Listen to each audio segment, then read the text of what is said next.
Bueno, está con nosotros Julio María Sanguinetti, ¿no?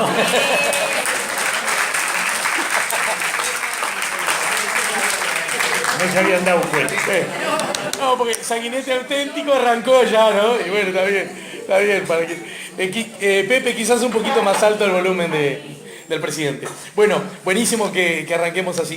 En todo caso, esto que acaba de decir Sanguinetti me recuerda una frase que usted ha dicho, que a mí se me ha grabado mucho, hace tiempo que la dice, que un gobernante, más que lo que hace, es lo que evita, ¿no? Es verdad. Y este acontecimiento al que acaba de aludir forma parte de esa columna, ¿no? Las cosas que lograron evitarse y Lo que... que pasa, y es el drama del gobernante, porque después nadie se lo agradece, como no ocurrió, es que es así.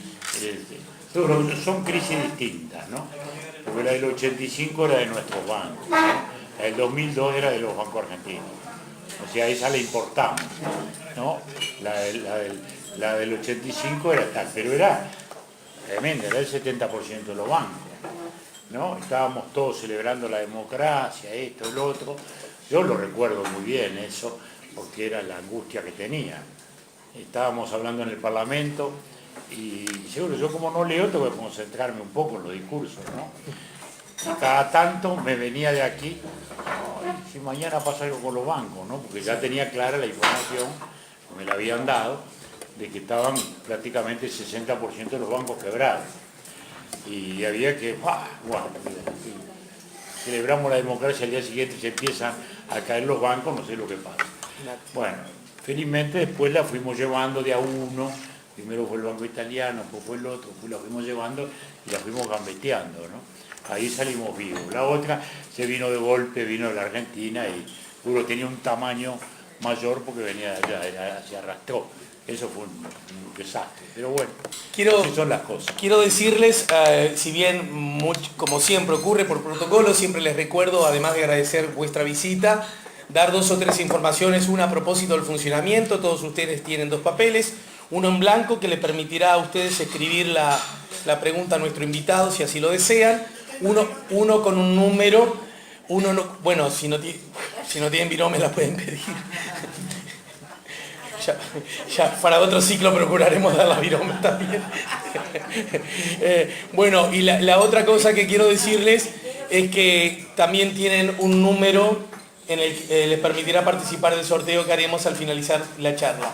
2 cosas más, como es costumbre también, bueno, siempre se llena, hoy por razones obvias puede ser que venga más gente aún, así que es necesario que recordemos que las sillas nos pertenecen a todos, ¿verdad? Entonces, que es un asunto que forma parte de este ciclo, ¿verdad?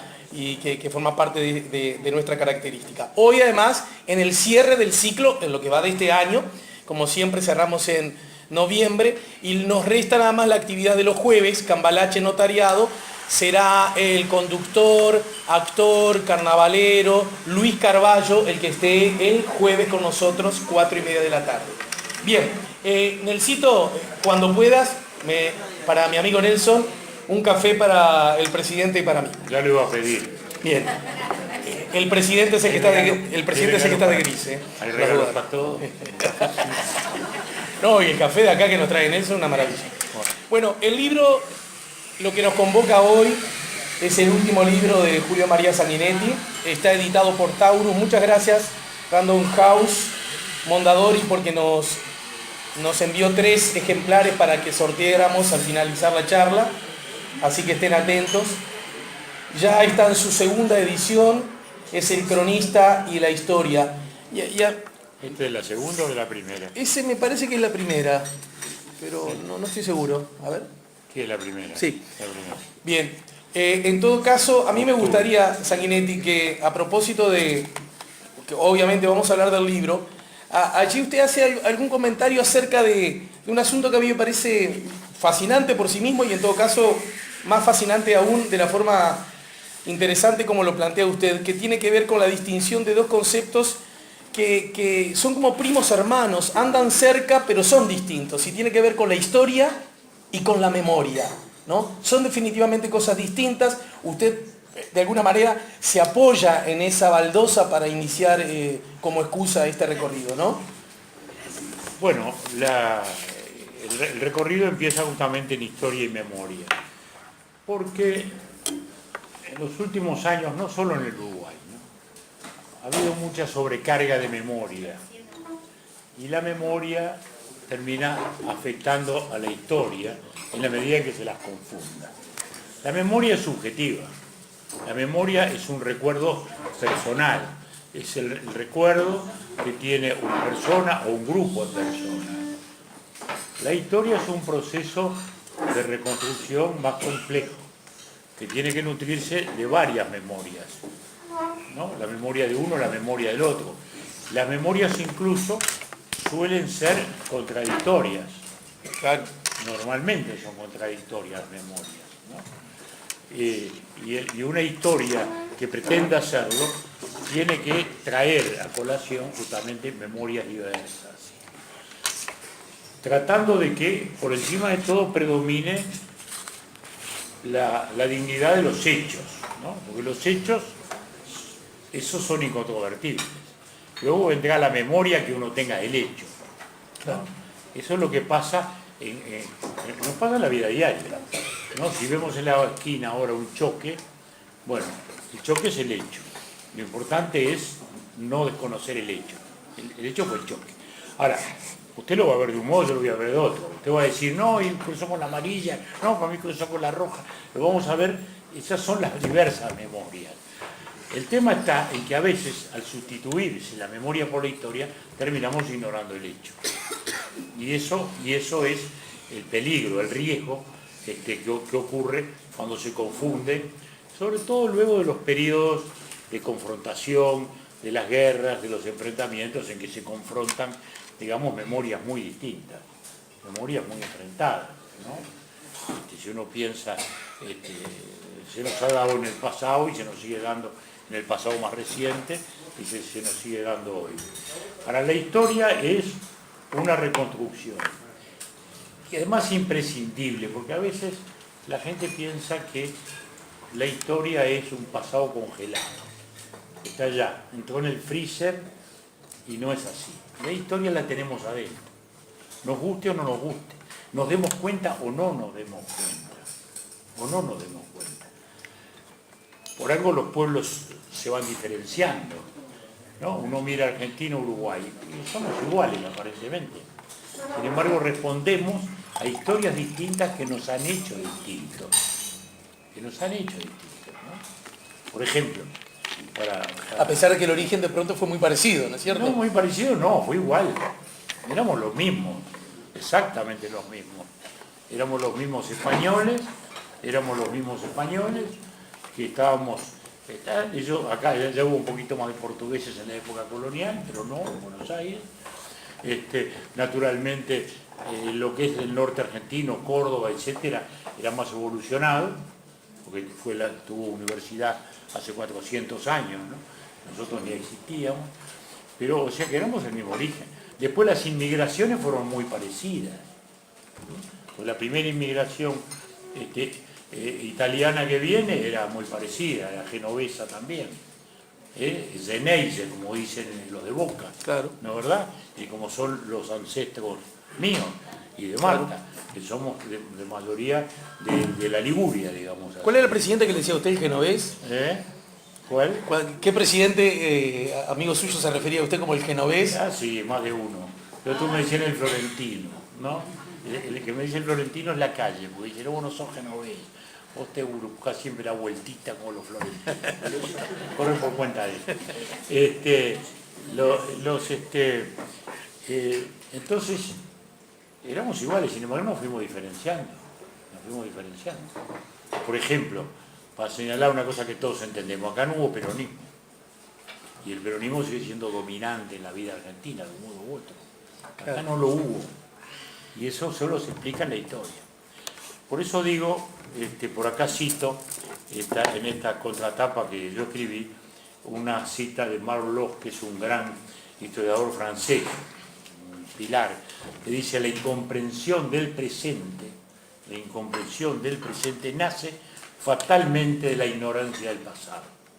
Ignorando el pasado, terminamos no entendiendo el presente. Pero sin embargo usted en su propio libro aborda asuntos que me parecen interesantes de la perspectiva histórica, que tiene que ver con los usos diversos que ha tenido la historia, ¿no?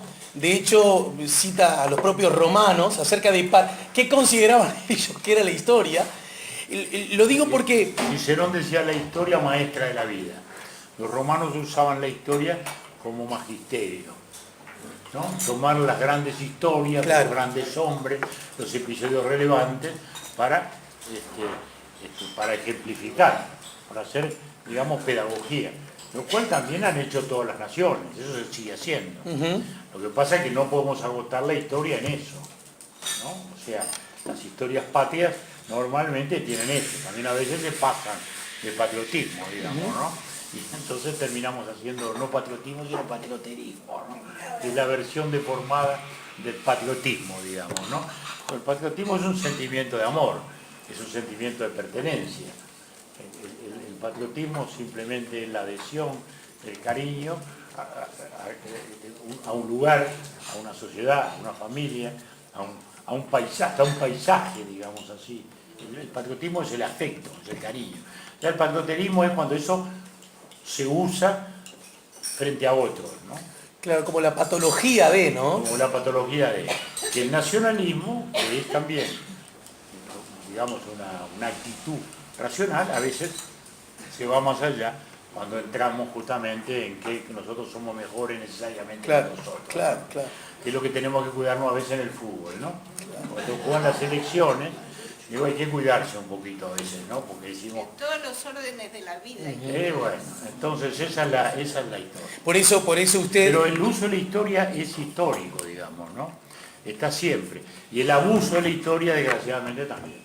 Pero muchas veces se usa la historia para legitimar los hechos del presente. Entonces me abrazo de la historia para legitimar mis actos, ¿no? Y eso es el uso político, ese es el uso político de la historia. Ahora, hay una cosa que a mí me interesa apoyar, ya quiero ir a algunos de los artículos específicos y uno de los temas que usted aborda, que a mí me parecieron de verdad interesantes en sí mismo, qué sé yo, el caso de Corea del Norte, la que visitó 50 años atrás, me parece una de las joyas, ¿no? En sí mismo. Pero ya vamos a ir a eso, Sanguinetti. Antes hay un asunto que a mí me parece interesante definir, porque todo lo que está diciendo usted acerca de uso o mal uso de la historia, separar la historia de lo que es la memoria, incluso reconocer que no es lo mismo el gesto patriótico de la vocación patriotera. Todos son asuntos que uno los puede advertir con claridad cuando los expresa usted y tantos otros, pero, a eso voy, son casi, lo grosereo para que usted encuentre el punto justo, casi como hermanitos siameses, que van tan pegaditos, que están tan cercanos, cuya distinción a veces cuesta tanto ejercer, que se vuelve un verdadero desafío, un verdadero problema. Y lo es. Y lo es porque se entreveran las cosas, claro, digamos, ¿no? Bueno, le voy a poner dos ejemplos. Uno de un momento y otro de otro. Y vamos a poner otro afirmativo también. Por ejemplo, en la época de la dictadura se hizo una propaganda enorme del gobierno de Latorre. El gobierno de Latorre, de 1876, fue un gobierno autoritario, fue un gobierno dictatorial, un gobierno militar, pero también fue un gobierno muy reformista, digamos, ¿no? Muy reformista. Varela. ¿No? Por ejemplo, fue en la época de la reforma de José Pedro Varela. Por eso mismo José Pedro Varela quedó peleado con todos sus amigos, ¿no? Porque lo acusaban de estar apoyando la dictadura. Y él decía, no, la dictadura va a pasar, mis escuelas van a quedar. Tenía razón él. Tenía razón él. Ahora se lo reconoce. Sí, pero en aquel momento usted y yo seguramente hubiéramos criticado a Varela. Usted y yo lo hubiéramos criticado. Estoy de acuerdo. Seguramente. Sí, señor. Sí, señor. No, por eso no, pero lo estoy diciendo. ¿Sí? Usted y yo lo hubiéramos criticado. Sí. ¿No? Sí, como lo criticó a Varela, el viejo Valle, el joven Valle entonces, que era un muchacho, y le dijo de todo. Y escribió de todo en contra de Varela. ¿No? Y bueno, porque... Pero José Pedro tenía razón, se fue la torre y la escuela quedó. El tema es tenerla en cuenta la perspectiva. Pero entonces, y además muchas cosas. Mire, yo me acuerdo un día una nieta mía, Eugenia, que es muy inteligente. Creo que estaba primer año de liceo, segundo año, entonces le hablan justamente, viene diciendo, decime abuelo, este señor Latorre, fue el que hizo los dos códigos importantes, civil y comercial, sí, y organizó la policía en la campaña, sí, organizó, y alambraron los campos en aquella época, sí, hizo la reforma escolar, sí, hizo todo eso. Y tenemos que seguir hablando mal, abuelo. Bueno, pero ese es un poco eso, ¿no? Bueno, pero entonces... Usted hablaba que en plena dictadura... sí, empiezan a reivindicar a la torre. Resultado, en lugar de ayudar a la memoria en la torre, al revés. Querían usar a la torre para decir, no ve, la dictadura hacemos cosas muy buenas. La calle Convención pasó a llamarse la torre. Seguro, la calle Convención. Entonces, todo eso, se hacían chistes, lo envolvieron de chiste a la torre y en lugar de saltarlo, lo hundieron un poquito más. ¿No? Entonces, una cosa son los hechos y otra cosa es lo que podamos merecer de los hechos, ¿no? Y eso lo estamos viviendo todos los días, ¿no? Por ejemplo, una cosa que es mucho más polémica, y permítanme decirla, mucho más polémica. Es muy común, porque yo recibo todos los días, ya no sé cómo hacer, ¿no? Todos los días mandadas de muchachos que vienen por los trabajos de fin de año, en los liceos, en la facultad y tal. Bueno, que hacen preguntas sobre esto, sobre el otro, sobre el otro. ¿Y cómo es la cosa? ¿Usted los recibe? Los recibo, sí, llaman ahí todos los días. El día que recibo 5 o 6 grupos. El otro día lo junté. Porque había varios grupos que eran todos sobre temas de la transición institucional después de la dictadura, y los junté, le dije a Mariana, mi secretaria, júntelo, si no, no se puede. Bueno, era como una teneda. ¿Y dónde lo hacen eso? En mi casa, en mi escritorio. Allá en Punta Carretas. En Punta Carretas. Y entonces, una cosa clásica es, cuando la historia reciente, porque se la dan en los liceos todo el tiempo, la historia reciente, y entonces yo les digo, bueno, pero díganme, los tupamaros ¿contra quién luchaban? Contra la dictadura militar. No, el hecho no es ese. Los tupamaros luchaban porque querían hacer una revolución, igual que Cuba, esa era su ideología, ¿no? No estoy ni... Yo estaba enfrente, obviamente, pero no lo traigo para polemizar, lo traigo como ejemplo de cómo los hechos mal presentados terminan ignorado el hecho. Después podemos pensar lo que queramos, pero el hecho es el hecho. Entonces, uno le tiene que explicar, no, mira, no, los tupamaros querían sustituir la democracia tradicional nuestra con un sistema revolucionario como el de Cuba. Cuando vino la dictadura ya no estaban actuando los tupamaros, habían sido derrotados, estaban presos. Y a uno lo quedan mirando, ¿no? Y hay que explicarle y decir, bueno, mirá los hechos, después opina lo que quiera. Opina lo que quiera, ¿no? Pero el hecho es ese. No era contra la dictadura, era contra la democracia, porque creían en otro sistema. Permítame decir que justamente en esa narración se esconde otro de los asuntos que tiene que ver con el uso de la historia, y es los gobernantes autoritarios de la época, los perpetradores del golpe de Estado, del quiebre institucional, justamente esbozan como razón por la cual asumieron el ilegítimo gobierno que estaban luchando contra la subversión. Una subversión que usted acaba de decir ya estaba derrotada. También mentira. Por eso digo. Por eso digo, el disparate de uno no excusa el disparate de los otros. No, fueron dos errores trágicos. Bueno, pero todos esos se involucran luego en el ejercicio histórico. Y si empezamos por tergiversar los hechos, después opinemos lo que queramos. ¿Entendido? Pero los hechos son los hechos. Justamente cuando los militares dicen teníamos que terminar con la subversión, ya habían terminado, tantos presos. Ahora, acá voy al ejemplo del automóvil que choca. Porque hay una cosa interesante que tiene que ver con la memoria y con un asunto sobre el cual se debate. Bueno, está implícitamente mencionado lo que acaba de decir, con el pasado reciente. Porque una cosa son los hechos, pero una cosa es cuando uno es el peatón que es pisado por el automóvil, y otra cosa es cuando uno es el que va manejando el automóvil, ¿verdad? Entonces, el hecho es el hecho. Hubo un choque y un auto atropelló a una persona. Felizmente la persona no murió, digo, para que no nos angustiemos inútilmente. Pero sin duda alguna vamos a tener un relato del hecho según quién es el protagonista. Por ende, Sanguinetti. Los protagonistas son subjetivos totalmente. Claro. El que iba adentro va a contar su historia, pero nosotros somos los testigos, somos los que miramos. Y tenemos que ser fieles en lo que vimos y no inventar que el choque fue distinto. Cuando usted repasa todo ese material que ha escrito, yo les cuento que esto es una suma de reflexiones a No, propósito... son artículos, vamos a explicar un poquito más. Estos son artículos de diversas épocas, que yo me he pasado la vida escribiendo, ¿no? Toda la semana escribo varios artículos. Para el Correo de los Viernes, para el País de Uruguay, para el País de Madrid, para La Nación, para todos lados. Todos los días escribo. Muy bien. Con suerte variada, pero... No escribe el mismo para todos lados. Con suerte variada, pero escribo todos los días. Entonces, dije, bueno, pero los artículos están dispersos. Yo mismo de acción no tengo nada. Tengo más recortado del día que me lo recortaban en casa, pero de acción, que fueron tantos años, no tengo nada. Bueno, digo, vamos a juntar. Entonces dije, voy a juntar artículos míos sobre temas históricos. Porque desde el primer día me gustaron los temas históricos. El primer artículo que hay en el semanario Canelones es una biografía de Joaquín Suárez. O sea que siempre estuve en los temas históricos y las polémicas de la historia, como esas polémicas que hemos hablado de eso. Entonces dije, voy a juntarlos. Y además para que se vea la distancia, ¿no? De artículos de los años 60, de los años 70 y de los años 80.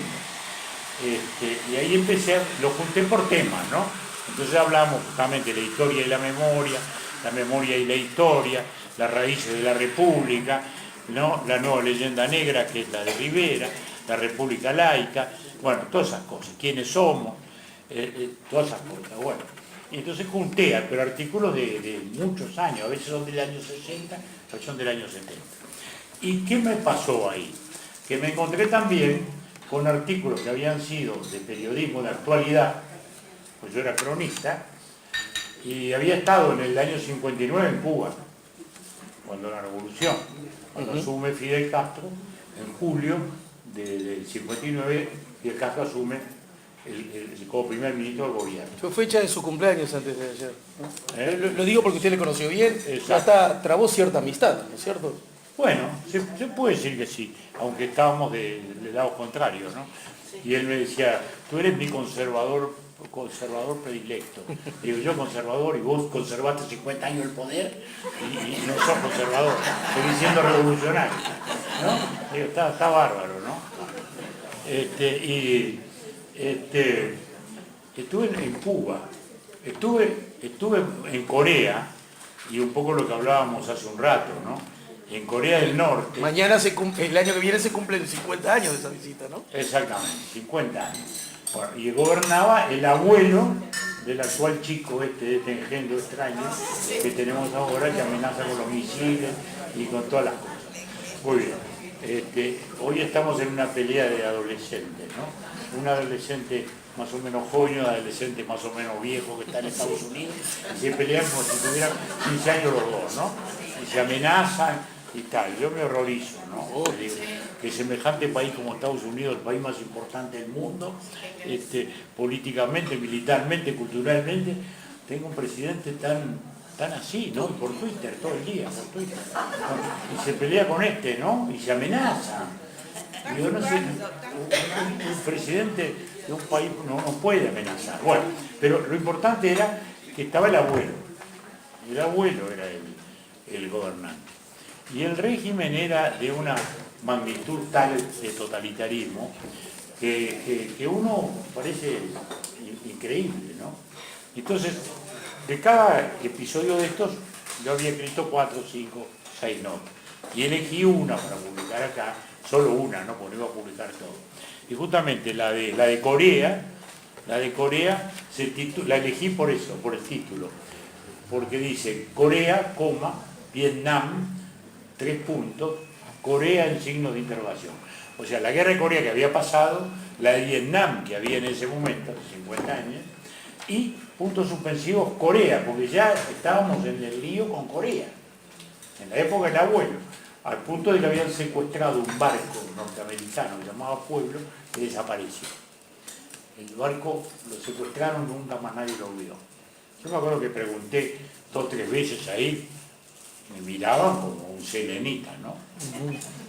Barco Pueblo, ¿qué barco? No sabemos nada. Pero era explicable, porque era tal, uno le cuesta entender, realmente le cuesta entender, porque nos llevaban a recorridos, ¿no? Era un recorrido oficial porque privadamente nadie puede andar humeando por la calle, no existe eso. Aparte que hubiera sido muy difícil comunicarnos también con los coreanos. Pero bueno, nos llevaban aquí a visitar esto, a visitar lo otro, ¿no? Por ejemplo, nos llevan a una escuela. Oye, uno dice primer año, segundo año, tercer año. Era Kim Il-sung, que era el gobernante ya. Kim Il-sung aprende las letras.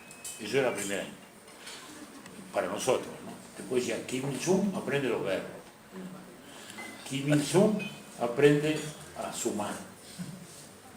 Kim Il-sung aprende a multiplicar. Eso era cuarto año, ¿no? Era una cosa increíble, parecía chiste. ¿Era el padre o el abuelo? Parecía el abuelo. No, el abuelo del actual. El abuelo del actual, el abuelo, que es el fundador.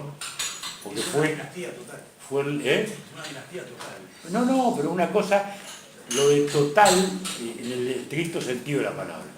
Porque no hay que confundir una dictadura con un totalitarismo. Una dictadura es un gobierno irregular, pero un totalitarismo es la sociedad entera manejada del gobierno en todos sus detalles, ¿no?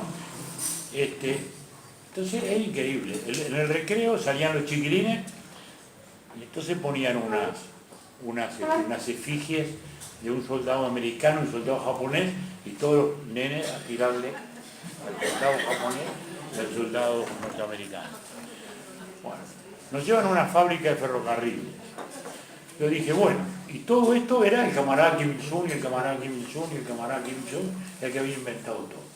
Nos llevan a una fábrica de ferrocarriles. Yo dije, bueno, acá habrá ingenieros, será un poquitito más racional. ¿Para qué? Nos recibe el ingeniero, director de la planta, y explica que bueno, que Corea era un país muy primitivo, que los transportes, que eran con bueyes, que eran carretas, que eran esto, que no todo, hasta que el camarada Kim Il-sung, primer ministro de la República de Corea y líder de 40 millones de coreanos, eso lo decían todo así de corrido, inventó el ferrocarril. ¿Cómo no? Inventó el ferrocarril. Y entonces nos explicó cómo hacer los ferrocarriles y tal. El tipo explicaba cómo el Kim Il-sung le había enseñado a ellos a hacer ferrocarriles. A tal punto que yo por ahí pasé había un torno automático, ¿no? Entonces lo paré y le digo, ingeniero, ¿y ese torno automático? Bueno, acá teníamos solo tornos mecánicos, o sea que el camarada Kim Il-sung, primer ministro de nos enseñó cómo hacer. Bueno, Hasta el torno me hiciste. uno se ríe, pero es increíble. Es más que lavado de cerebro. No había otra realidad que eso. El tipo había inventado todo. Bueno, la foto ni hablemos, ¿no? La foto ni hablemos. Todo, los hoteles, todo, el agua, es una cosa increíble. Increíble. A tal punto que a la vuelta, que paré en Moscú, pleno comunismo, yo estoy en casa. Claro. ¿No? En Moscú.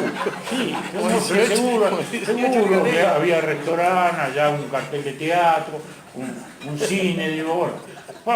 Era llegar a casa, ¿no? Bueno, que todo el mundo que hacía el viaje al revés, cuando iba a Moscú, decía, che, esto es horrible, que otro. Bueno, a mí me pareció un bálsamo, había llegado acá, porque era realmente surrealista.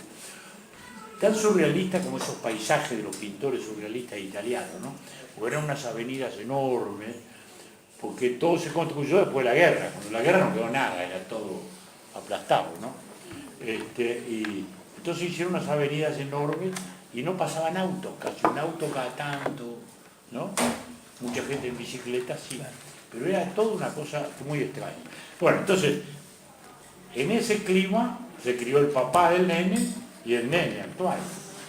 Por eso mismo es una cosa tan cerrada, que él ahora está promoviendo a la hermana, que la puso en el comité y esto.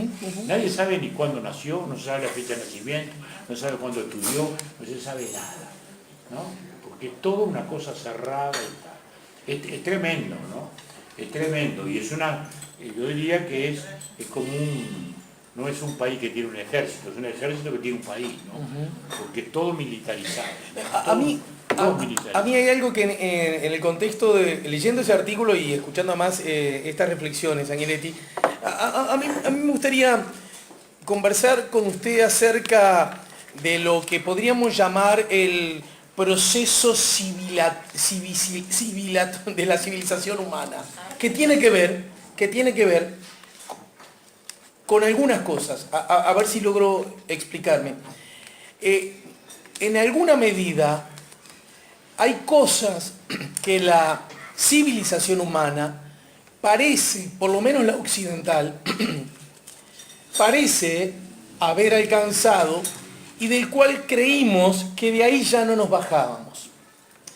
Tiene que ver con funcionamiento de las instituciones, los estados modernos, los derechos del hombre, tiene que ver con dolores aún vigentes que las grandes guerras europeas en el siglo pasado le provocaron a la propia Europa, pero a la humanidad en su conjunto, y que de alguna manera, más allá de legítimas diferencias, matices, pareció que en un momento habíamos construido algunas cosas como, por ejemplo, por decir algo, nacionalismo mezclado con xenofobia y chauvinismo, mala señal, huyamos de esto. La idea de los populismos de derecha o izquierda que señalan al enemigo de tu fracaso en aquel que nació en otra tierra y huele distinto y adora a otro Dios. La propia libertad de culto como algo que de alguna manera parece que habíamos llegado. En el plano, Sanguinetti, incluso en el plano doméstico, algunas cosas que podríamos decir nuestra sociedad podía verse a los ojos, no sin problemas, pero sabedor de que, por ejemplo, cualquier forma de violencia, de género o hacia los niños era una cosa, y sin embargo parece como que destapamos una olla de este mundo, de este contexto, y nos encontramos que ante lo que los politólogos llaman el malestar de las democracias, la seducción a nuevos o viejos problemas, utilizar viejas herramientas. La pregunta es, ¿acaso, Sanguinetti, el siglo XX, por usar algo, y este comienzo del siglo XXI, primera parte, ya estamos en el año 18 casi, no nos enseñó nada? ¿Hemos aprendido un poco? Bueno, la historia de la humanidad quiere que le resumamos acá en esta... Avise a Marta que vuelve en marzo. Bueno. Don Pedro Figari era el gran pintor y gran pensador y gran abogado y grande en todo, del cual yo escribí una biografía hace muchos años, solía decir, el siglo XX, si no fuera por la ciencia, había que borrarlo de la historia, porque fue el falangismo, el fascismo, el nazismo, el comunismo, ¿no? Él decía, si no fuera por la ciencia, pero la ciencia fue también una creación humana. Entonces, pongamos primero una nota de optimismo. Si vivimos más años y los vivimos mejor, es porque en definitiva la raza humana ha progresado, ¿no? Sí, o sea, en el año 80 el promedio de vida era el 60 y así fue progresivamente, y hoy en el mundo de 73, en el Uruguay de 78 años, y además los 80 de hace 30 años eran una cosa, hace 50 otra, ¿no? Cuando don Pedro Figari se va a Buenos Aires, no había cumplido 60 años y era un señor de barba blanca y era el viejo Figari, digamos. Hoy los de 60 andan sacando la cuerda, ¿no? Y los de 80 estamos charleteando. Y entonces, esa es primera cosa, es decir, la raza humana, el bicho humano, como animal vivo, ha progresado sin ninguna duda, porque también la ciencia y la tecnología y todo lo que nos permite eso, lo han creado los humanos. Segunda cosa, los procesos de cambio nunca son homogéneos, no son herméticos. Las sociedades son complejas, la sociedad es compleja. Miremos Corea. yo soy de los pocos uruguayos que están en Corea del Norte. También tuve la suerte de estar en Corea del Sur. Hoy Corea del Sur es una cosa espectacular. Es un país de la misma, digamos, evolución, capacidad que el Japón. Es decir, es el primer productor de barcos del mundo, es el primer productor de pantalla del mundo, es uno de los mejores en automóviles y en lo que caiga, digamos, ¿no? Es extraordinario, ¿no? Entonces uno dice, ¿cómo pueden convivir estos dos mundos, no? Pero allí están, allí están. El primero todavía anclado a una ideología perimida, ¿no? Con la sobrevivencia, como un dinosaurio sobreviviente de una dictadura que no tiene ningún parangón hoy, ¿no? Hay dictaduras muy grandes en otras partes, pero esa cosa no existe ya en ninguna parte. Y en el sur, este progreso espectacular del mismo pueblo, porque son coreanos todos, ¿no? Responden la misma historia, la misma psicología, tal. Bueno, la diferencia está en que unos hoy están viviendo de un modo y otros siguen viviendo del otro. Es decir, con esto estoy diciendo que el progreso no es homogéneo, por lo mismo que la política importa, el derecho importa, que no es lo mismo vivir bajo un Estado de Derecho que a otro país. Ahora, usted me dirá, bueno, Europa se pasó en guerras, Europa vivió toda su historia en guerra, desde los primitivos, más primitivos, ¿no? Los griegos vivieron en guerra, los persas vivieron en guerra con los griegos, los romanos en guerra con todo el resto para construir su imperio, y la Edad Media se cayó el imperio romano, entonces quedaron los señores feudales, cada uno con un cautillo, guerreaba con el de al lado, y así sucesivamente. Y en los tiempos modernos, miremos lo que fue. Francia y Alemania tuvieron 3 guerras en 60 años, digamos, ¿no? Bueno, tremendas, sangrientas, ¿no? Uno piensa la del 70, la del 14, que fue una matanza espantosa, que ahora estamos celebrando los 100 años de la paz, y la del 39, y uno dice, bueno, 2 países extraordinarios, como son Francia y Alemania, 2 países de una enorme civilización, de una enorme cultura, ¿no? Con todo lo que significan ambos, tanto Alemania como Francia, en todo, en cualquier dimensión, desde el arte hasta la cultura, hasta el fútbol, ¿no? Semejante país, y uno dice, pero han vivido guerreando. Sin embargo, hoy uno ve, luego de la tragedia de la Segunda Guerra Mundial, hizo un gran esfuerzo y Europa felizmente logró pacificarse y construir una comunidad. Y hoy los franceses y los alemanes son, digamos, una garantía de paz. Es decir, hemos progresado. Pero ahí viene una cosa curiosa, y es que reaparece un fenómeno que creíamos superar, y que es la guerra de religión. ¿No? Habíamos tenido tremenda guerra de religión. Nos habíamos matado los cristianos, los unos contra los otros, durante 300 años. Y matado de verdad, ¿verdad? Matado de verdad. En el mismo momento en que estábamos en guerra los occidentales con los turcos y con los islámicos. Fíjense que cuando uno piensa que en la batalla de Lepanto, estoy hablando de 1571, en la batalla de Lepanto, donde pierde el brazo Cervantes, ¿no? Ahí nos enfrentábamos todas las fuerzas occidentales contra las fuerzas del turco hereje que venía con la religión musulmana. Entonces, todos los cristianos juntos a pelear, muy bien. El comandante en jefe era don Juan de Austria, el hermano del rey de España, el hermano natural, ¿no? Ilegítimo, digamos, hijo del emperador Carlos V. Ese era el comandante en jefe, digamos. Pero después estaba la armada genovesa, que era muy rica, porque Génova era muy rica, con Andrea Doria al frente. Los venecianos con su dux al frente. Los estados vaticanos con lo suyo al frente. Bueno, fantástico. Ganamos. Muy bien. Se terminó la guerra con esto. Creíamos que había terminado. Sí. Porque estamos 500 años después y estamos con la misma guerra. Pero a 3 meses después, en París, los católicos matan 25.000 protestantes en una noche. La llamada noche de San Bartolomé. Y me dice, pero ¿cómo puede ser esto, no? Ahí la guerra era católico contra protestante. Y la reina María de Médici digamos, la hermana del rey es la que lo enloquece al rey y arma todo ese desastre, ¿no? Entonces, o sea que también nosotros tuvimos nuestra locura, ¿no? Nuestros sunitas y nuestros chiitas. Claro. Como ahora tienen los musulmanes, que en Europa están en contra del Occidente, pero entre ellos se están matando. Hace una semana, ¿no?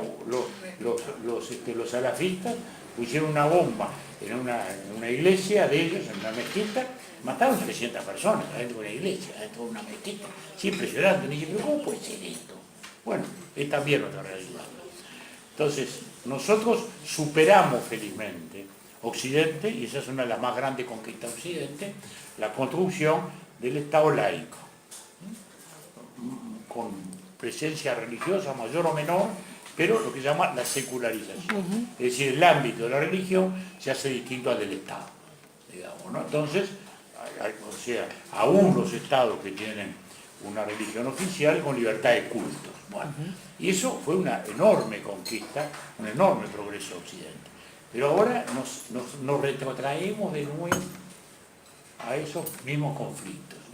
Yo ayer estuve en la casa del embajador de Europa, ¿no? Que es alemán, ¿no? Y yo le decía, bueno, pero ustedes a los turcos los manejaron bien. Digo, sí, me dice, hasta ahora. Hasta ahora, tenemos 6 millones de turcos viviendo en Alemania. Y todo fue muy pacífico y muy integrado. Pero ahora con esta locura, ¿no? Con esta locura se empezaron a radicalizar algunos sectores, no todos, y si ya tenemos problemas. Y ya tenemos problemas. Y los nuevos que han venido también. Ustedes fíjense lo que es la repercusión política inesperada de esto. La señora Merkel, que ha sido una gran gobernante de Alemania y con fama de dura, ¿no? Con una personalidad fuerte. Sin embargo, ahora la está pasando mal. ¿Por qué? Porque con su sensibilidad alemana, Alemania todavía sufre el drama del Holocausto, por eso tiene una enorme conciencia de los derechos humanos, porque sienten todavía el horror de lo cual ellos fueron responsables. Entonces la señora fue abierta a los inmigrantes, los atendió, los recibió, pero la mitad de Alemania no quiere eso, porque dice estos son unos inmigrantes que no se quieren integrar, que quieren imponer su ley, y ahí está la pobre que parecía que iba a ganar las elecciones muy fácil, las ganó a penita y no ha podido todavía formar gobierno. Y nos llama a nuevas elecciones por temor a que la derecha todavía conquiste más votos, ¿verdad? Exacto, porque seguro, por eso, porque el tema es a favor o en contra de la inmigración. Entonces es evidente que hoy Europa tiene que limitar la migración. Es indudable, porque no puede recibir todo ese aluvión, que es tremendo, ¿no? Pero lo malo es eso, es que no estamos ante una convivencia religiosa como habíamos logrado en Occidente. En Occidente logramos convivir, ¿no? En términos generales, sí, todo Occidente ha logrado una convivencia, porque uno mira a Estados Unidos, que es un país que tiene a Dios hasta en la moneda, ¿no? Porque ¿no? El dólar dice creo en Dios, ¿no? Lo cual, en Dios confiamos, ¿no? Creo que Dios confiamos, sí, we will trust. Bueno, es muy norteamericano, digamos, ¿no? Pero una enorme libertad de culto, no hay país que tenga más religiones, ¿no? Todos los días se funda una nueva, ¿no? Bueno, y sin embargo ahora estamos enfrentando este fenómeno, ¿no? Eso es un retorno anacrónico. Si pero aún así, eso va a pasar, va a pasar, como pasan todas estas locuras, va a pasar, como han pasado otras. Lo que ocurre es que, vuelvo a decir, los humanos no hemos crecido parejo, no somos una gran familia en la cual somos todos hijos de la misma madre, no es así. Entonces, por algo vivimos en otros lados, en algunos lugares nos hemos dividido. Fíjense lo que es el atraso todavía en las regiones de África, ¿no? Todavía el atraso que hay en algunas regiones de África. El Asia ha cambiado totalmente, ¿no? Y ha cambiado el mundo. ¿Quién diría que China iba a ser hoy la mayor potencia que es, ¿no? Todos creíamos que el que iba a cambiar el mundo era Gorbachov, y el que lo cambió fue Deng Xiaoping, no Gorbachov, ¿no? Porque lo cambiaron los chinos, no los rusos, ¿no? Uno dice, pero ¿cómo puede ser esto, no? Pero fue así. porque China tenía mucha más potencialidad económica que Rusia, muchísima más. No nos dábamos cuenta, porque en la Guerra Fría uno decía Rusia, Estados Unidos, Rusia, Estados Unidos, ¿no? No nos dábamos cuenta.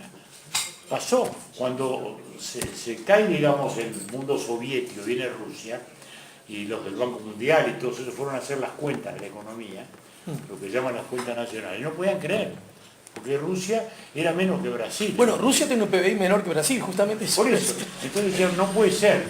Le llamaban a los del Fondo Monetario, sacaban la cuenta y El les daban número lo de mismo. termal. Decían, no puede ser, pero si esta era la gran potencia, bueno, no era tan potencia. Tenía un buen ejército, que es otra cosa, y sigue teniendo un buen ejército. Pero no es la potencia económica que en cambio podemos ser China.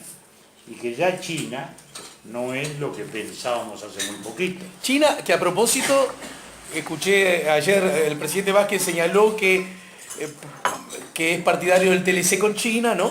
Y que sería buena oportunidad el año que viene, que se cumple un nuevo aniversario de las relaciones con China, aniversario que aniversario que recuerda el momento que Uruguay retoma relaciones con China bajo su gobierno, ¿no? Sí, señor, eso fue una iniciativa nuestra, con todos los diarios en contra en aquella época. ¿Ah, sí? Todos. De un lado y de otro. El País, El Día, La Mañana, la República, no, pero el País, toda la prensa en aquel momento estaba en contra. Pues ya que abandonábamos a Taiwán y todas esas cosas. En la interna de su partido me acuerdo de algún ruidito también al ¿Pero respecto. cómo? ¿No? Pero en la interna de mi partido, medio partido tenía en contra, me relajaban. Decían, ¿cómo? Que vamos a abandonar a los chinos democráticos, no es eso el tema. Bueno, pero en cualquier caso, son 30 años de eso, ¿sí? Muy importante. Hoy, a mediodía en ADM estuvo el presidente Frei, el expresidente de Chile, que él es representante de Chile, como embajador, digamos, frente al Asia. Y bueno, el Asia-Pacífico hoy para Chile es el 52% de su exportación. Mucho más que América del Norte, mucho más que América Latina, mucho más que todo. Y tienen un tratado de libre comercio. Y lo que él hoy señalaba era que ellos tienen tratado de libre comercio con todos, con el 85% de la población del mundo. Le falta la India, con la cual ahora están tratando. Y tienen 0% de arancel. Bueno, desgraciadamente en el Uruguay tenemos mucha gente que está en contra de los tratados de libre comercio, ¿no? Y hace un año que el presidente Vázquez firmó el tratado con Chile y el Parlamento no lo ratifica, porque adentro del partido de gobierno hay un sector muy fuerte que está en contra de los tratados de libre comercio. Podríamos sacar como conclusión, porque mi hijo Juan tiene 4 años y medio y algunas cosas les voy a tener que explicar acerca de las ideas que tengo, pero a propósito de los TLC, podríamos decir que ni siempre son la última porquería, y tampoco siempre son la más grande de las panaceas. ¿Podríamos decir eso? Me parece que no tanto. Ni siquiera tanto. No, porque el encierro conduce al empobrecimiento y al achicamiento. Pues si nos abroquelamos y decimos acá no entra nada, fantástico. No va a entrar nada, no vamos a crecer, pero después queremos ir al hospital y que esté el último antibiótico o que esté la última tomografía, ¿no? Entonces, ¿cómo vamos a importar si no exportamos? Además no tiene que ver con nuestra esencia de nación tampoco, lo que somos. Lo que somos es aluvión de cosas que vinieron de afuera, ¿o no? Naturalmente. Sería como ir de bruces a nuestro origen. Que en Uruguay es eso, naturalmente, siempre vivimos. ¿Por qué empezamos la primera semillita de nuestra independencia que fue? Fue una competencia de puertos con Buenos Aires, de nuestro puerto con Buenos Aires, en la época que éramos todos España. Pero ya los de acá estaban enojados con los de Buenos Aires, pero Buenos Aires siempre buscaban la vuelta, y éramos todos españoles. Pero siempre le buscaban la vuelta para ver cómo paraban llegaban allá las cosas, claro. Como nos hicieron la señora Kirchner, ¿no? Que impidió que los barcos que salían de la Argentina pudieran transbordar mercaderías en Uruguay, ¿no? Que fue una agresión muy fuerte a nuestro pueblo. Por supuesto que sí. Y esa fue la semillita de nuestra independencia. O sea que el TLC por esencia es algo bueno, me dice. Porque el mundo global, hace 50 años no era así. Hace 50 años no era así. Había órbitas de competencia distintas. Había gente que estaba en un tratado con Rusia. Había otra gente que estaba con Europa. Esta gente estaba con Estados Unidos.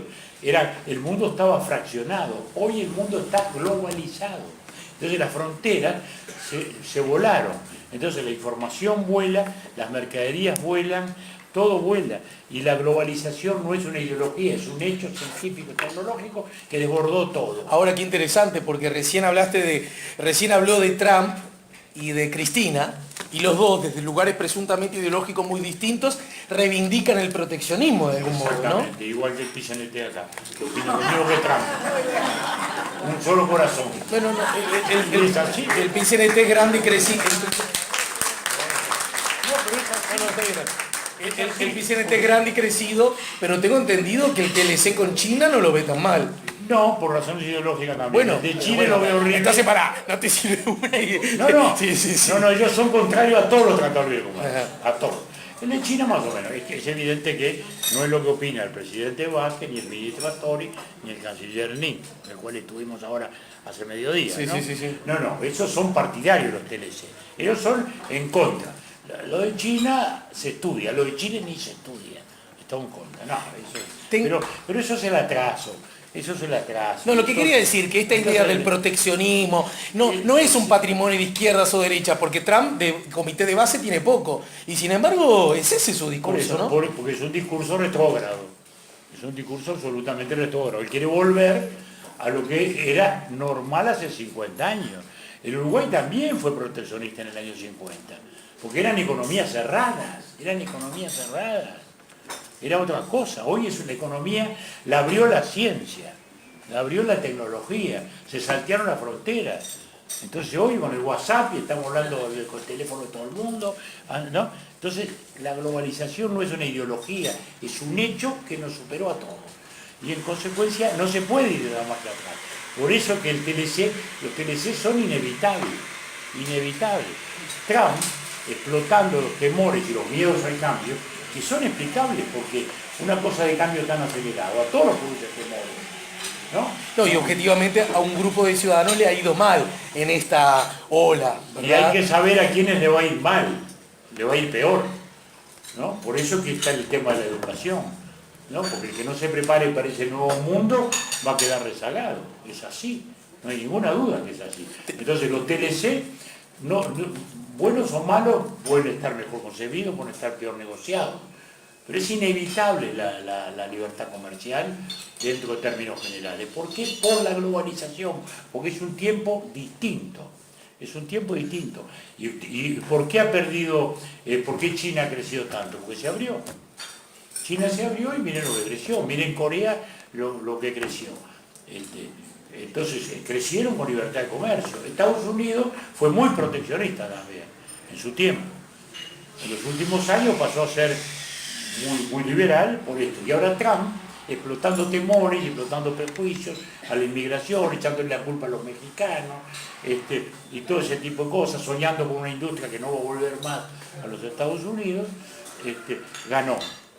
Tampoco ganó tan lejos, digamos, porque en votos perdió. Bueno, pero que ya le haya dado pelea electoral, ya fue la... No, ya solo lo sé, pelea. pero eso por el personaje, más allá que por las ideas, ¿no? Sí. Porque las ideas podían ser defendidas un poquito mejor, ¿no? Pero el personaje es pesado, ¿no? Y ahora sí Pero bueno, pero si volvemos... Sí, al libro, quiero hacer una... Pero antes algunas preguntas de la gente, pues si no se me van a enojar. Estamos en el último tramo. De su amistad personal con el gran escritor y premio Nobel mexicano Octavio Paz, ¿atesora anécdotas para compartir? ¿Cómo era don Octavio? Entre una larguísima lista de preguntas que hace uno. Octavio era un hombre extraordinario,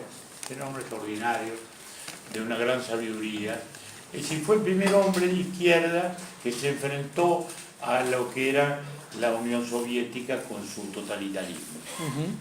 Y eso le costó mucho, sufría mucho, es muy curioso, ¿no? Pues así como Vargas Llosa, que pasó por lo mismo, no sufre y le encanta pelear, ¿no? Octavio sufría eso, porque fue el primer intelectual, digamos así, de la izquierda que cambió para enfrentar lo que eran los gulags y todas esas cosas. Era un hombre extraordinario, probablemente, que nos aportó mucho. Vamos a hacer respuestas breves. Sí, perfecto. Porque ya veo que... Sí, vale, ¿no? Porque... Sí, ya paramos por acá porque además el pedido, ustedes saben, el pedido histórico es que lleguen cuanto antes las preguntas, ¿no? Pero nunca me hacen caso. En el año 2010 estuve en España, ya en los periódicos se escribía sobre la invasión islámica y lo dibujaban gráficamente desde el norte. ¿Cómo no pudieron prever los políticos su ingreso libre hasta el arrepentimiento de nuestros días? Unos previeron, otros no previeron, y aún hoy, con todo lo que ha ocurrido, hay mucha gente que sigue defendiendo la libertad de recoger a los inmigrantes. Entonces, y otros dicen, bueno, pero discrimina, y discriminar es complicado. Discriminar es complicado. Si vos entrás, vos no entrás. Vos entrás si tenés esta religión, y si no, no entrás. Entonces empezamos a poner en riesgo todas las libertades. Es muy complicado. Ahora, cada Estado tiene el derecho a seleccionar su inmigración y a definir quién entra. Pero es muy complicado porque son debates complejos, no son tan fáciles. Esto parece simbólico, dice el doctor Sanguinetti. Le quiero recordar que bailamos una comparsita en el Palacio del Pueblo de Beijing. Dice un paso el presidente que me pisó terriblemente, muy divertido. Pero no sé quién pisó a quién, si... A ver, ¿quién es? ¿Quién mandó el mensaje? Ah, tú. ¿Y quién te pisó? ¿El presidente o el...? No, es que el piso fue Jansenín. Ah, pero no dijiste nada, me imagino, ¿no? No, seguro. No, pero Jiang Zemin no es un chino cualquiera, es presidente de China. Sí, claro. Presidente de China estamos hablando, ¿no? Sí. Bueno. ¿Qué te parece? ¿Por qué si la diferencia o rechazo era con la democracia política vigente siempre está con la democracia, la política vigente siempre está nombrando y menospreciando a la dictadura? Gracias por su visita y su sentido del humor. No entendí muy bien el comentario, pero quizás no lo entendí yo. No, sí. La alusión a... No, la alusión a eso, sí, bueno, sí, son temas recurrentes. En Francia viven discutiendo todavía sobre la ocupación nazi, claro, que fue claro. colaboracionista y que no fue colaboracionista. Claro, sí. ¿No? Los humanos, a veces la memoria también se nos carga y recarga, ¿no? Y como decía Renan, decía, la nación es un plebiscito todos los días. Y hay que hacerla con grandes recuerdos y también con grandes olvidos. Y él decía, si los franceses hubiéramos seguido al pie de la noche de San Bartolomé, nos seguíamos matando. También hay que tener grandes olvidos, ¿no? Bueno, como en la vida también, ¿no? A veces hay cosas que nos van a olvidar. Este me parece que es medio pícaro porque dice, mirá cómo está escrito. La prensa hace futurología. Mujica 2-2 con Sanguinetti, supongo que presidencia, o Mujica 1, Sanguinetti 3. Mujica no pensaba ser candidato. Por lo que yo hablo con él era claro que no pensaba ser candidato. Pero ahora que Sendik se le debilitó como candidato, yo creo que está con ganas. Entonces me quiere usar de pretexto. Por eso el otro día dijo, ¿no? Bueno, si Sanguinetti se larga, a mí de repente me viene el coraje, ¿no? Y yo le dije, no se haga el vivo, no use el pretexto. Si tiene ganas, diga. Bueno, pero pará. Más allá del hoy senador expresidente, ¿Qué tiene? a usted le pregunto, ¿tenemos o no tenemos ganas? Pero ya eso lo resolví hace mucho. Ya sé, pero bueno, la Ya gente pregunta. A Mire, usted en la radio se lo dije sí, tantas veces. 20 veces. Si quiere hasta yo puedo hacer la respuesta. No, es así, usted la puede repetir porque es casi una respuesta ya estándar a esta altura, ¿no? Pero también es verdad que los uruguayos nos hemos acostumbrado que muchos de nuestros dirigentes políticos digan que no y al final sí. Sí, ¿sabe lo que pasa? Eso es verdad para mí, porque yo fui presidente a los 49 años y fui presidente a los 59. Salí en 64 y dije tres cosas. Primera, no quiero salir vivo de dos presidencias en Latinoamérica es casi un milagro, ¿no? Salir vivo de una es difícil, salir de dos es casi un milagro. Y creo que salí vivo. Segunda cosa que dije, yo quiero llegar a viejo, pero no a viejo de esos viejos de no sé cuál cosa, que no le dan lugar a los hijos, a los chicos que están abrazados a los sillones. No, digo, yo no voy a ser ese viejo. Por eso cuando salí dije, quede claro, no voy a ser más candidato. Al principio no me creían, después se fueron convenciendo. Y en tercer lugar, yo quería para esa etapa en mi vida, hacer una cosa que consideraba muy importante, que era escribir la historia reciente, escribir la historia de la que había sido testigo. Entonces escribí La agonía de una democracia, que era el relato de la caída, escribí La reconquista, el relato del retorno, escribí los retratos con personajes que conocí, escribí El cronista y la historia, donde trato todos esos temas, el tema de la independencia uruguaya, que también es otro tema, ¿no? Porque yo veo que los chiquilines le meten un lío en la cabeza fantástico, ¿no? Porque resulta que el Uruguay parece que fue, no se sabe bien, pero parece que fue un invento de los ingleses. Y entonces le explican que la independencia es en el 25, lo mandan a estudiar la ley del 25. En la primera nos independizamos de Brasil, en la segunda ponemos la bandera, en la tercera nos unimos a la Argentina. Y los gurises dicen, ¿pero cómo? Nos unimos a la Argentina y festejamos la independencia. Alguien dice que fuimos independientes mientras duró la 1 y la 2, porque la 3 ya no. Seguro, ahí está. Y hay otros que dicen, bueno, pero además nos inventaron los ingleses. Y uno dice, pero para un poquito, ¿cómo se le da una real sensación de pertenencia a los chicos si ya nacen con toda una problematización del país? Y lo del invento inglés a mí es lo que más me subleva de todo, ¿verdad? Está bien, pero igual está complicado defender el 25 de agosto, objetivamente. No, el Está 25 de bravo, agosto ¿no? para mí es indefendible, Bueno. como fecha de la independencia. Claro. Es una gran fecha de la historia nacional, porque nos independizamos en aquel momento del Brasil y antes de Portugal, que había sido... Pero no somos la independencia total de nuestra República Oriental del Uruguay, tal cual nos conocemos hoy.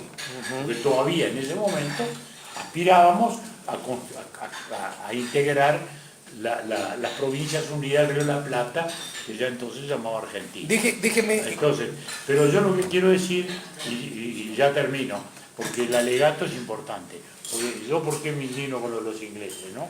Porque digo, del 11 al 28, en el 11 con Artigas peleamos contra los españoles, ¿no? En el 11.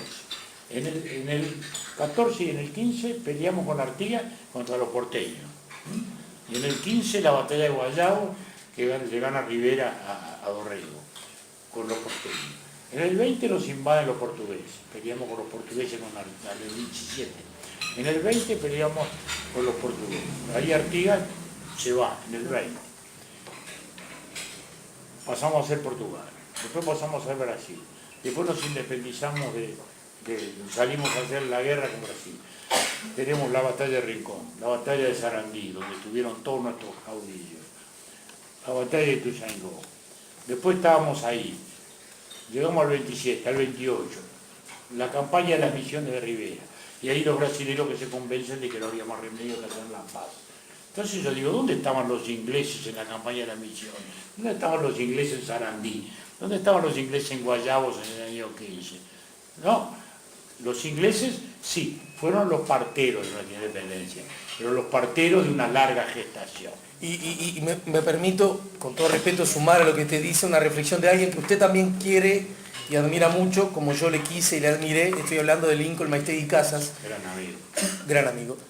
Ha estado en este ciclo, estuvo en este ciclo. Y con eso sí no era correligionario en nada, porque él era blanco y hincha nacional. Las dos cosas. Y había una cosa que Lincoln... Muy católico, además. Muy, sí, pero sin embargo tenía algo en común, y esto le pido que sea el último minuto y medio. Gran amigo. A ver. Era un blanco católico, hincha de Nacional, y sin embargo un gran reivindicador, igual que usted, de la figura que peor marketing tiene de la historia uruguaya, que es Fructuoso Rivera. ¿No es cierto? Usted alude a Rivera en su libro, y a mí me gustaría que hiciera 2 o 3 comentarios. Es una, me permito decirlo, como una batalla histórica suya a propósito de Rivera, ¿no? No, natural, compartimos con Maistegui justamente. Bueno, lo que estoy diciendo. Maistegui decía, solo por ignorancia y mala fe se puede hablar de que Rivera fue un genocida de los indios, ¿no? Porque es otro tema, digamos. Primero, no hay que ignorar lo que significó Rivera a lo largo de todo este proceso del 11 al 28. Es el único que está desde el 11 hasta el 28, en todas las instancias y en todas las etapas. Y es naturalmente el heredero del artiguismo, primero porque era el segundo Artigas, y segundo porque luego es el que hereda el caudillismo, y por algo es el primer presidente de la República y por algo después murió. Y es el ganador de la más grande batalla. Primero digamos eso. Además, un gobernante tolerante. El primer decreto de libertad de prensa que existe en este país es de Rivera. Luego viene esta historia que dice Rivera mató a los indígenas, señores. la lucha con los indígenas empieza desde el primer momento en que llegaron los españoles acá. Obviamente, llegaron los españoles, querían acristianar a los indígenas. Unos se acristianaban, otros no. Se enfrentaban entre ellos también, digamos, ¿no? Los de las misiones fueron cristianizados por los jesuitas, ¿no? Los chanaes y la mayoría de los indígenas. Acá había muy pocos indígenas, además, ¿no? Habría en total unos 3.000, 3.500, según dicen los antropólogos. Era todo lo que había en lo que hoy es el territorio, ¿no? Entonces nadie sabía que esto iba a ser el Uruguay, digamos, ¿no? Muy de lejos. Y entonces ahí empiezan los conflictos. Los charrúas no era la etnia más grande, pero era una etnia muy belicosa que no se acristianó y no se pacificó. Y ahí viene la gran rivalidad, que es los indios guaraníes contra los indios charrúas. En 1705 es cuando hay las mayores batallas, que era el ejército jesuita, comandado por los jesuitas como jefes militares, con los guaraníes, con los indios guaraníes, que a quien más odiaban a los charrúas. Porque los charrúas a su vez eran los que robaban mujeres y niños para vender como esclavos en el Brasil, porque estaban asociados al Brasil. Y por eso mismo se va produciendo ese choque. Luego en España forman los blandengues. Los blandengues, ¿para qué los ponen? Para luchar contra los bandoleros y para parar a los charrúas. Entonces están los partes de Artigas, están publicados, en los cuales nuestro Artigas, que pasa a ser blandengue, y dice: ayer peleamos con charrúas, maté 4 indígenas, tal y que cual pasó esto y lo otro. Es decir, es un choque de civilización entre la sociedad hispano-criolla, la mayoría indígena que ya se había integrado, porque biológicamente en nuestra raza hay un enorme mestizaje indígena, pero la mayoría es guaraní, porque los charrúas, vuelvo a decir, era muy poco, muy poco. Y entonces, bueno, así los enfrentan todos, los enfrenta Artigas, los enfrenta Rivera, los enfrenta La Valleja. La Valleja le da la orden a Rivera más madura en el año 27, cuando Rivera era gobernador, cuando La Valleja era el gobernante y Rivera era el comandante.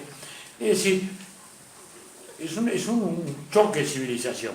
A Rivera como presidente luego le toca enfrentar ese último choque en Salsipuel, donde efectivamente murieron 20, 25 indígenas. Y eso se magnifica y se dice como un genocidio. Como vemos, es una verdadera disparate. Pero bueno, las leyendas se instalan, y así como Artigas tuvo 100 años de leyenda negra, en que decían que era un salvaje, hoy le toca a Rivera. Pero también Rivera va a ir teniendo el lugar que tuvo en la historia, que se le reconoció en la historia y que ahora se le niega dogmáticamente. Sanguinetti dice: si de toda esta lectura, a propósito del libro, ¿verdad?, si de toda esta lectura queda instalada especialmente en algunos jóvenes la sana curiosidad que inspira la mirada histórica y la comprensión de que el hoy no se entiende sin mirar el ayer, nos sentiremos colmados en nuestro propósito. Le digo algo, presidente, si es su propósito, ya no soy adolescente, ya no aplico como joven, pero lo que a mí refiere ha sido alcanzado. Así que muchas gracias.